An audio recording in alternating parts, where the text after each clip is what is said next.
I mean, can't you just see I'm digging this paragraph? I'm in love with the way it is structured. Hi there, and thank you for submitting your essay for assessment at IELTS Juice. We have a very, very good sample today. So the rubric says some people believe that it is better to live and work in a vertical city with multiple tall buildings as compared to a horizontal city with fewer tall buildings. We're talking about the concepts like Manhattan. Many, in the CBD, in the Central Business District, you see these giant skyscrapers, multi-stories high, and well, they are occupied by businesses and people alike, so they are commercial and residential, versus the uh, some European cities where you have mostly this flat city. The city is stretched on the land, so you have multiple not very tall apartments and buildings, and the city occupies a larger area. And the same number of people would occupy a larger area in the city, not um, like concentrated over a singular part. Manhattan is a very special case because it's an island and the land is absolutely valuable. But I just made that as an example to show you the concept of vertical cities generally and horizontal cities. Again, generally, this is not an absolute term. Then it says discuss both views and give your opinion. So we have some people who believe those vertical cities are great. I mean, that's a perfect way to use space. It's efficient. But you need to also consider you have a high concentration of people, so managing it would be very difficult. Versus some traditional cities stretched on the land, so you occupy land. If the land and the resources are available, fine. But then if it gets larger, cities like Istanbul, you have this issue to move from one part to the other part. And it takes 2-3 hours to go from one end to another because the city is stretched. So you have all the pros and cons, and we have two camps. Some people believe that's better. Some people believe the other version is better. We need to discuss, and then we, at the end, pick a side. Or if we have an opinion all to ourselves, we just need to go ahead and express our own opinion afterwards. So now let's look at the candidate's response. Public opinion about whether public opinion about whether vertical cities are superior to horizontal ones or not is becoming increasingly polarized. That's a good word. That is an excellent choice, actually, because we have poles. So South Pole, North Pole, and when you polarize, you have these opposing sides. It's a very good word. From my perspective, each approach has its own advantages and disadvantages and should be considered equally when it comes to choosing where to live. So we basically acknowledge the existence of two teams, two opinions, and we also acknowledge that there are advantages and disadvantages to both sides. Based on that, let's continue. The very first body paragraph. On the one hand, vertical cities dominated by towering structures are often believed to be more convenient and less time-consuming. So A couple of things actually come to my mind about this very first sentence. This is the topic sentence. We're introducing on the one hand. So this is the first team. I already have the structure in my head as a reader that this is going to be the paragraph devoted to the first camp. So the camp is devoted to the people who believe that these vertical cities, that's the way to go. This is the most efficient way. Based on what opinions? They believe it's more convenient and less time consuming. So comfort and time efficiency are the two pillars for this method of life and urban life. I love the grammar here that says vertical cities. This is reduced defining relative clause. This was which are dominated by, and then reduced to dominated by. But we don't need to put a comma because we are actually introducing this concept in this paragraph for the first time. So it has to be a defining relative clause. We define which vertical cities we're talking about. I love it. Attention to detail, the grammar is beautiful. As buildings in those cities are designed to serve a vast variety of purposes in a limited space, people who live and work,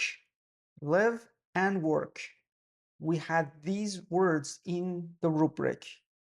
We are acknowledging the existence that we're not just talking about the residential elements, we're talking also about commercial. People who live and work in vertical cities can access several services without having to travel a long distance. Absolutely correct. This will improve citizens' correct punctuation, standard of living significantly, contributing to the overall happiness and productivity of the whole city. I like this. I like this approach. So it is comfortable, convenient, everything is in one place, and you also don't have to travel long distances. Everything is around the corner, a 15-minute walk away from you, a bus ride away from you. That's fine. However, metropolises with thousands of skyscrapers and towers often struggle with serious problems. So now we're going to talk about problems. Let's see. Since those cities focus on utilizing spaces provided by the height of modern buildings, the population density will be much higher than of their conventional counterparts. This is beautiful.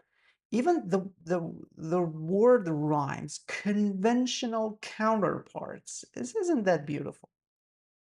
Consequently, they, and we don't need this comma here, and their residents, because that is basically our subject, they and their residents are prone to environmental contamination, increased mental health disorders, and respiratory diseases.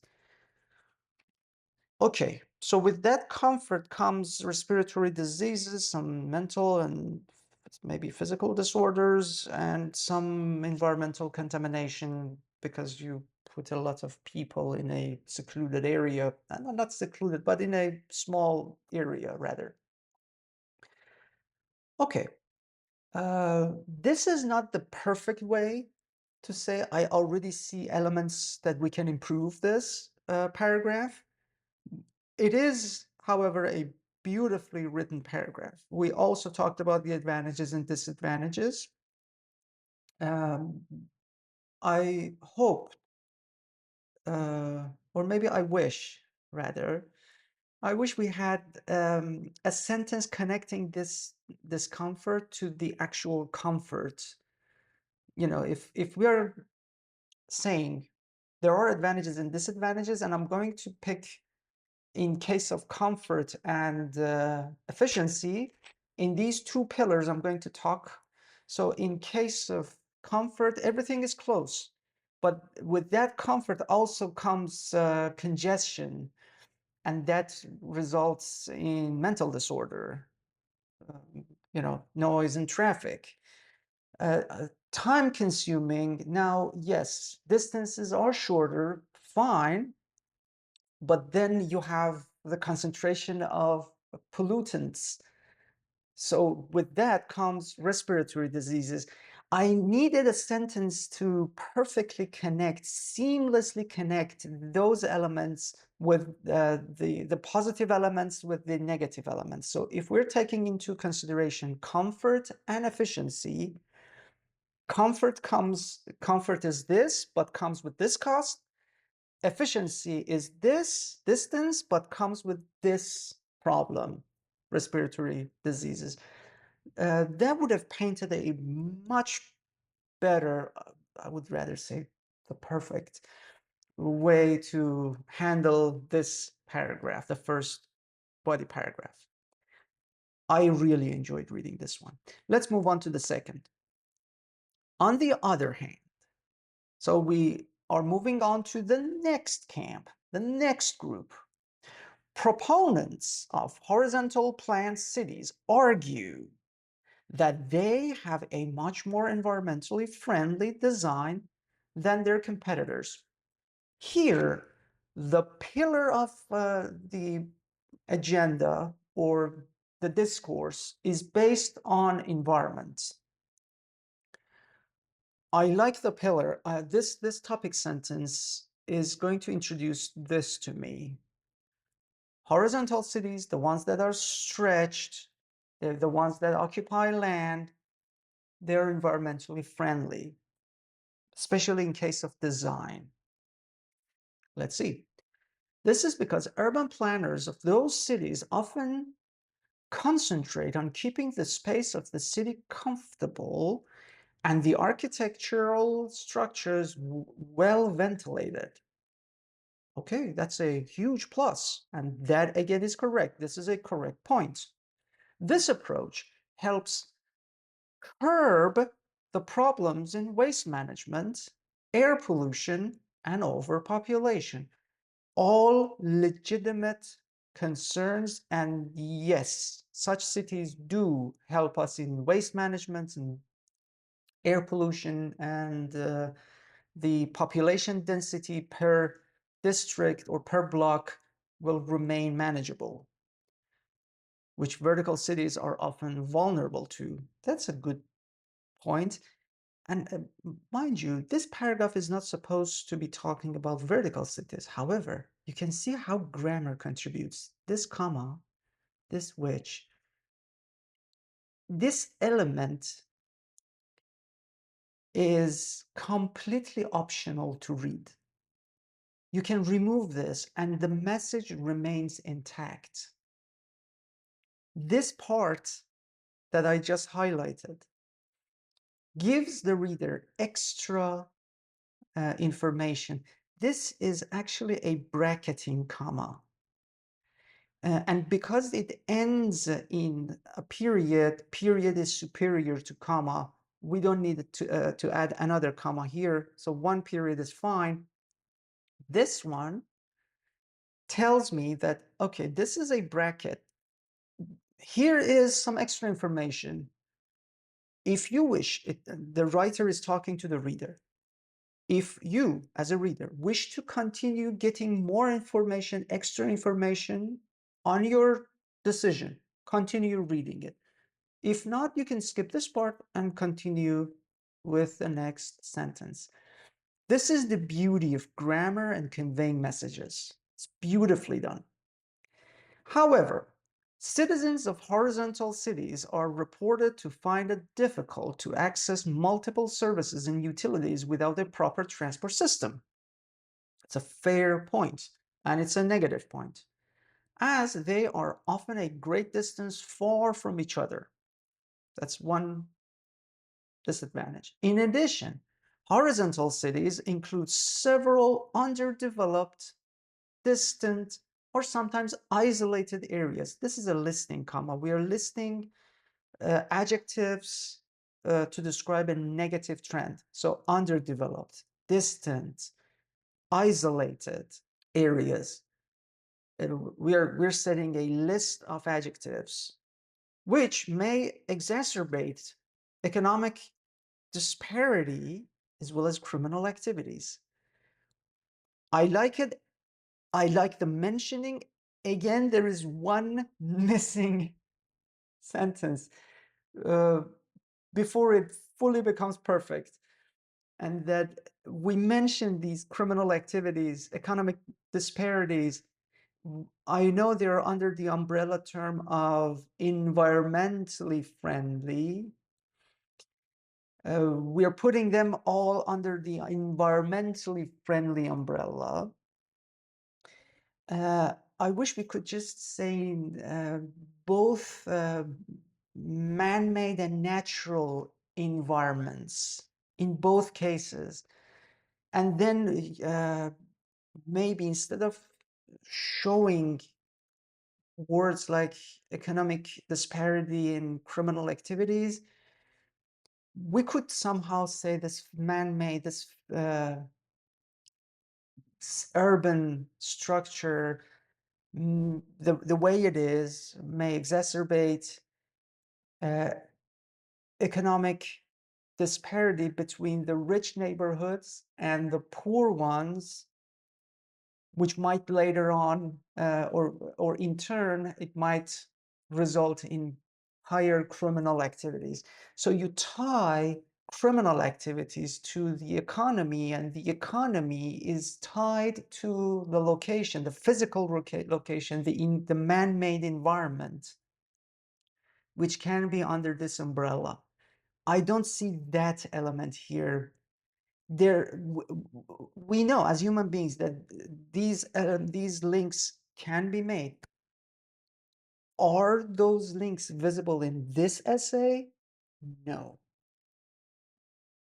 And that is the difference between a very, very good to a perfect response, or a paragraph, or a set of sentences. Either way, I mean, can't you just see I'm digging this paragraph? I'm in love with the way it is structured. Oh, finally, the very last paragraph. To recapitulate, both vertical and horizontal cities are designed with certain purposes and target customers. Because we know cities do not have customers. Nobody goes shopping for cities. Like, I cannot wake up one day and say, hey, which city I should buy today? That may not be a very good word. I understand maybe in some context it would sound logical, but this is not the context. So instead of arguing to pinpoint the better one, we should take the advantages and disadvantages of both into serious consideration, make evidence-based, unbiased analogies, then decide based on our preferences. Okay. Okay, this is the writer's opinion. And the writer's opinion is not to take any side, and instead just pointing out again that there are advantages and disadvantages, and we just need to take into consideration our own benefits and our own set of priorities, which is fine. It's a completely different opinion from the two. You don't have a separate opinion. You basically agree with both. You believe both are there and both are right. And it depends on the individual preference. Is there more room for improvement? Absolutely. You could reiterate the strength points, the weak points of each argument. You could put labels here, like the pillars of comfort on one hand and the environment on the other. There are considerations. So when you are going to prioritize, you need to take into consideration the elements that we just introduced.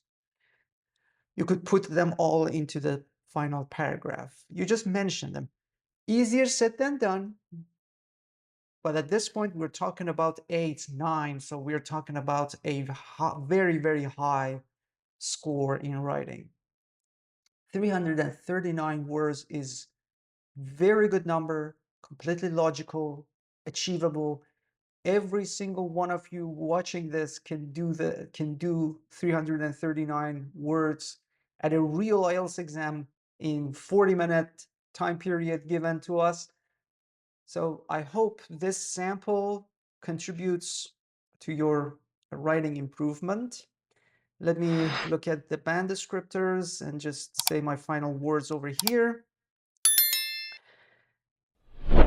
There are so many 9s. The lowest score would be the point that I just made in the final paragraph. I wanted to see a short summary of the labels, elements, pillars of structures that we talked about towards the end. And then when we say to prioritize, we could encourage our readers to look at these parameters and choose their priority based on these parameters. That would be nearly perfect. The other elements, grammar, vocabulary, almost 9. Minor comma mistakes for grammar. And as for vocabulary, again, some word choice like customers for cities, maybe a better word. I don't know, we call them citizens or uh, dwellers, city dwellers, maybe something similar to that. Other not customers, definitely. And the task, uh, all I needed were a couple of sentences to just show the correct connection between the elements and the examples, or the pillars and the elements that we mentioned, to say, okay, did you see this? So you need to connect yourself with that. On that front, on that note, on that beautiful note, and on the note that I absolutely enjoyed reading this, I hope you will be submitting your essays. That's task 2, but you can also submit task 1 report or letters for assessment at IELTS Juice, and I look forward to reading your work later on. Until then, take care.